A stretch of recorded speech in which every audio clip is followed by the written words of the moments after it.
Dr. Wise, the channel for true story lover. موت کی پرچھائی، خوف کا سایہ، قسط نمبر 5۔ مہر کی ساس یہ سب دیکھ کر ڈری سہمی خاموشی سے کمرے کی طرف چلی گئی۔ مہر کو ان کا یہ رویہ پر اسرار سا لگا، کیونکہ وہ ایسے حالات میں بہت زیادہ پریشان ہو جاتی تھی۔ سبتین جب سسر کے پاس پہنچا تو وہ تدفین کی تیاریاں مکمل کر چکے تھے۔ پولیس نے بھی لاش شام تک ان کے حوالے کرنے کا کہہ دیا تھا۔ پوسٹ مارٹم رپورٹ کے مطابق کسی نے مہر کی ماں کو پوری طاقت سے اٹھا کر زمین پر پٹخا تھا اور گردن توڑ دی تھی۔ جب ان کے ساتھ یہ سب ہوا، اس وقت ان کی آنکھیں خوف سے باہر نکل آئی تھی۔ اس کا مطلب انہوں نے اپنے سامنے کسی انتہائی خوفناک چیز کو دیکھا تھا۔ ڈاکٹر کے مطابق کسی انسان میں اتنی طاقت نہیں ہوتی کہ وہ کسی کو اس قدر شدت سے زمین پر دے مارے کہ اس کے جسم کی ساری ہڈیاں ٹوٹ جائیں۔ اس بات پر یقین کرنا مشکل تھا۔ پولیس کو لگتا تھا کہ پہلے کسی نے انہیں اونچی جگہ سے زمین پر پھینکا اور پھر گھر میں لا کر یہ ناٹک کیا کہ ان کی موت اسی گھر میں ہوئی ہے اور ان کو کسی جن نے مارا ہے۔ سارا کیس پولیس کو پلان کیا ہوا قتل لگ رہا تھا۔ پولیس کا سیدھا شک مہر پر گیا، کیونکہ صرف وہی تھی اس گھر میں جب اس کی ماں کا قتل ہوا۔ لیکن مہر سے پوچھنے پر اس نے صرف اتنا بتایا کہ وہ اپنی ماں کی چیخ سن کر کچن میں گئی تھی اور وہاں پہلے سے ہی ان کی ایسی حالت تھی اور کچھ ہی لمحوں میں کوئی انسان اتنی بے رحمی سے کسی کو نہیں مار سکتا، جبکہ مہر حاملہ بھی ہے۔ مہر کی ماں کی تدفین کر دی گئی اور سوئم بھی ہو گیا۔ پولیس کے لیے یہ کیس ایک پہیلی بن گیا تھا۔ کسی کے خلاف کوئی ثبوت نہیں تھا۔ کچھ ہی مہینوں میں کیس بند کر دیا گیا۔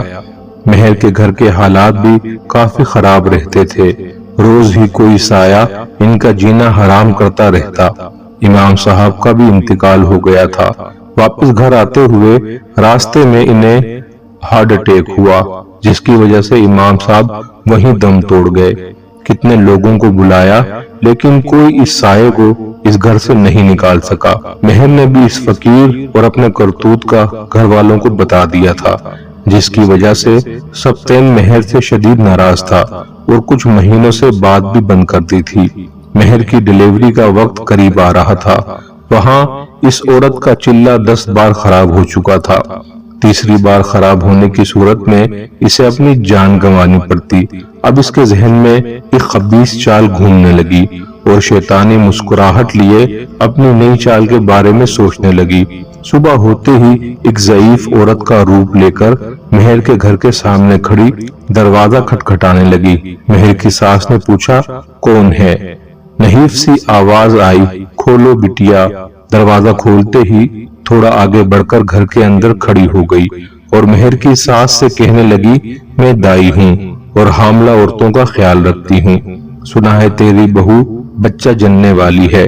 ایسی حالت میں کمر درد اور جسم کے اعضاء کو مالش کی ضرورت ہوتی ہے تاکہ بچہ جننے میں آسانی ہو۔ اگر تو کہے تو میں روز آ کر مالش کر دیا کروں گی۔ پہلا بچہ ہے تیرا، جو دل چاہے دے دینا، میں پیسے نہیں لیتی۔ پہلے تو مہر کی ساس کسی اجنبی عورت کو اس طرح گھر میں بلانے سے ہچکچا رہی تھی، لیکن اس نے بتایا کہ محلے میں کتنی ہی حاملہ عورتوں کی مالش کر چکی ہوں، چاہو تو پوچھ لینا۔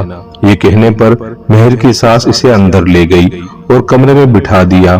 یہیں بیٹھے، میں مہر کو لے کر آتی ہوں۔ اتنا کہہ کر وہ مہر کو لینے چلی گئی اور سوچنے لگی، آج شام محلے کی عورتوں سے اس کے بارے میں پوچھوں گی۔ تھوڑی دیر بعد مہر کو ساتھ لیے اس کمرے میں آ گئی۔ مہر کو دیکھتے ہی اس کی آنکھوں میں عجیب سی کشش دکھائی دی، جسے مہر کی سانس بھانپ گئی، لیکن اپنا وہم سمجھ کر نظر انداز کر دیا۔